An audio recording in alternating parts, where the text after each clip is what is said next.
xafladii jarmalka anuu imaan waayey oo dadku leeyihiin Omar wuu taagan yahay waxay ka faashadaan falaga bisha 8aad 27 way caawa haddii idilin 29 ka idilayaan haddii kale in Ilaahay iga badbaadiyo inna waan ka soo baxayaa meeshan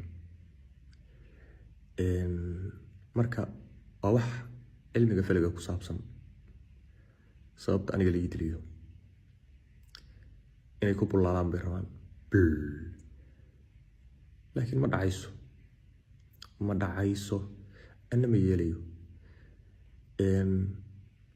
ragga isoo wacayo soo kay dhigaya tolka kulligiin waa idin fahansanaa ina calimaad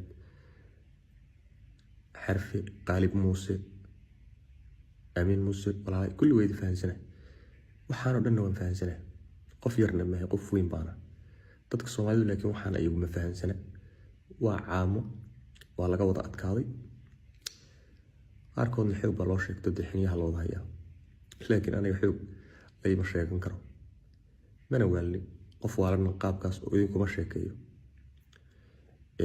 waxaan ka sheekeynayo ma fahmi kartidin cilmigan waa cilmi aydan gaarin Soomaalidu ma fahmi karto in yar baa fahmi karta jaamac kadiye markii la dilayay xidigaha loo fiiriyay xidig buu ahaa marka dad waxaa jira burji leh oo xidiga leh midba mar baa lagu tijaabiyaa hadda marka anigii bay miiska isoo saareen laakiin kama yeeliyay anigu haddaad aragtaan Omar meelaha la wareejinayo oo dhar xayeysiinaya oo leh aniga ma tan haddii isoo gaaraan magaalada igu soo gaaraanna waad ogtihiin cidda ii geysatay aan ka hadlayo Omar baa waalan Omar baa xagga maray Omar baa saana wax ka jira ma jiraan wuu isdilay wuu cararay dadkan commentiga soo qora badankoodna waa robot waa AI way artificial intelligence way ma fahanteen marka aanu kamana baqayo badidood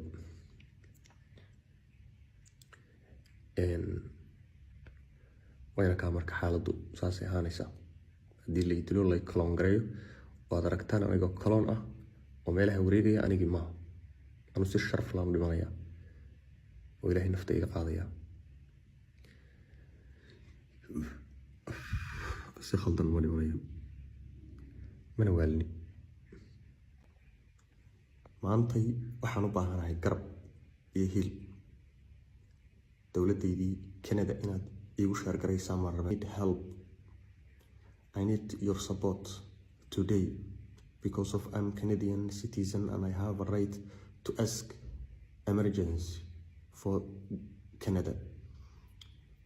Soomaaliyay fiidiyowgan ii jarjara iina edit gareeya dowladeedii Canadana la wadaaga meeshaan laygu soo xiray waa meel loogu talagalay aniga in laygu furfurto bolbol ma ahan meel caadi ah waxayna rabaan inay aniga iwaalaan kadib markay waali iyo waxa dhan igu sheegaan inay irbad igu dhuftaan irbad markii la igu dhufto in la ibadalo wajiga la bedelo inna ma yeelayo dhaadhaan in la iga dhigo ma yeelayo 4 habeen 5 habeen halkan waxa la igu hayana qaabkii la igu waali lahaa weey inaan darbiga madaxa la dhacaan rabaa sababtoo ah hadda ayaga control madaxayga oo dhan darbiga inaan madaxa la dhaco bay rabaan raga ayaga ay siinaya biyaha ayaga ay keenaya waxa dhan ayaga ay keenaya because of it ka warqays haysa male Soomaaliya walaalahay ehelki no one haddaan waalanahay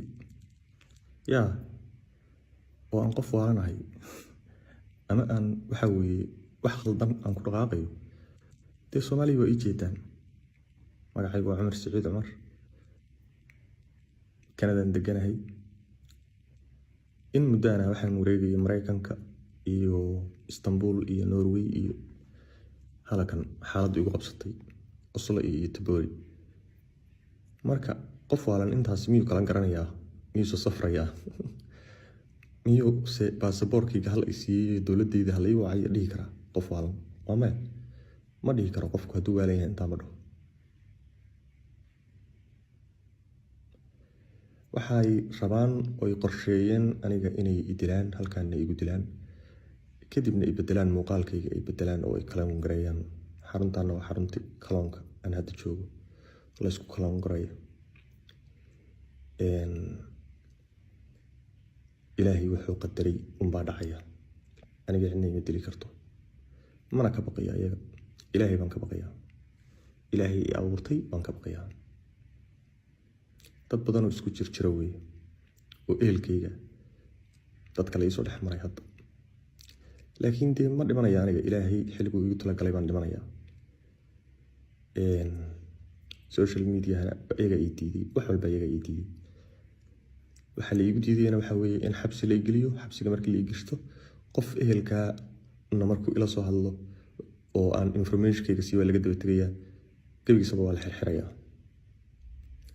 qofku helin karana ma leh. qof kasta wuu xirxiran yahay, xabsi buu ku jiraa. marka qof waalan waxaasoo dhan ma kala garto, ma fahmo. maxaa loo qarinayaa meeshaan joogo? haddii aan wax ka jirin maxaa loo qarinayaa? maxay sakanada iigu imaan weyday? ma isweydiisan? ismaydaan weydiin. dadkan waxay ka faa'iidaystaan qofka markii la hadalhayo oo way kaloon gareeyaan. markay kaloon gareeyaan lacagta adduunka laga sameeyaa. aniga waxay rabaan lacagta adduunka inay iga sameeyaan. they wanna make a lot of money magacayga inay ku sameeyaan because of social media oo dhan magacayga haysta. dharag janiskaasi ka faa'iidaystaan. qofkay qalaan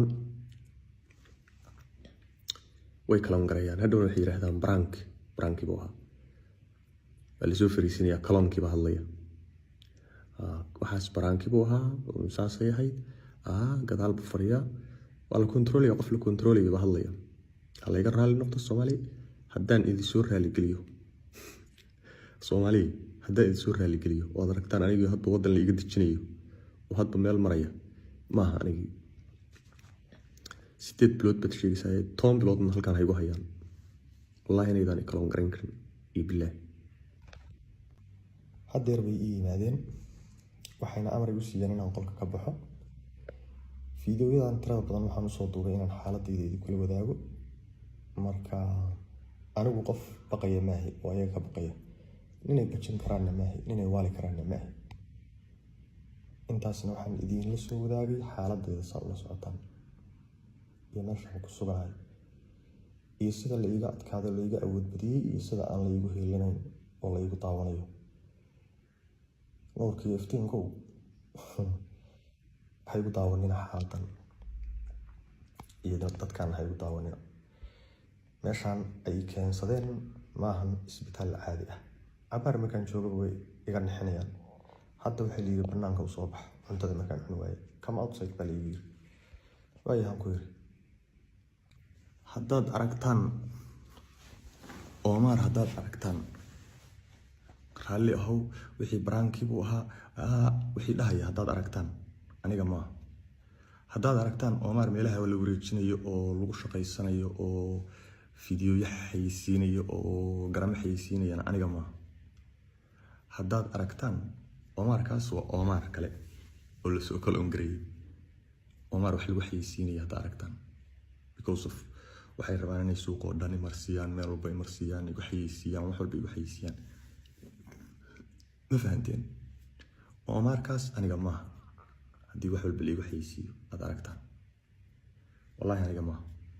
haddaa aragtid Omar jaakada soo saaraya, Omar qandaraas baa laygu soo qaata. qandaraas baa laygu soo qaata. marka ragga waxaasoo dhan ka dambeeyana waan ogahay. magacyadooda ma sheegayo, laakiin waan ogahay. ilma adeertay baa ku jirta. marka aniga ma kaloon garayn kartaan, mana idili kartaan. waqtigaygaan dhimanayaa.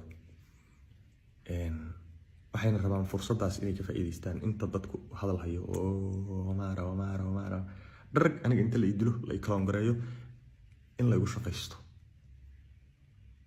laakiin ma ka yeelayaa? idinku sama ka yeelaysaan? dowladayda Canada sama ka yeelaysaa? waa maya. meeshaan hadda la keenay, xaruntan hadda la keenay, wallahi waa xarunta qofka lagu kaloon gareeyo. waa xarunta qofka lagu bedelo. ilaahay baan ku dhaartay inaan nabiin idin sheegin. isbitaal 100 qof baa fadhida wada hurda oo la kaloon gareynayo. boqolaal baa hurda meeshan, laakiin idinku waxaas ma fahmi kartaan Soomaaliya. Qof baa la bedelay wejigiisa oo qof kale laga soo dhigay. dad badan oo kaloona idinla wada jooga, marka ma lay kaloon garayn karaan qaab kale ii dila dheh. No, si kale hala ii dilo. Fiidiyogan intaad edit garaysaan fiidiyoyadeyda inaad u share garaysaan dowladeyda. My name is Omar Said Omar. I born 1987 June 2nd. I am in Norway, Oslo. I am a singer. I come here to sing for Somali Independence Day. So I'm talking to my Canadian embassy. Please and please, I need qofka Canadian-ka ee baasaboorka leh halkan markuu yimaado hadday wax ku dhacaan soo inay safaaradiisu la wareegto maaha wixii ku dhacay. Waay aniga safaaradeydii ila wareegi weyday? Waay qofna ma dilay, qofna ma taabanaya. ilaa hadda qofaan dilay meedaan arag, qofaan taabtay meedaan arag, qofaan gacan qaaday may arag, xagtin aan isku dhigay ma la arag. ma fahantay? meeshaan waxaa la ii keenay in la igu bedelo wejigayga iyo waxaygo dhan la bedelo, qof kale soo kaco aan Omar ahayn, in la kaloon gareeyo, kaloon la iga dhigo halkan la ii keeno.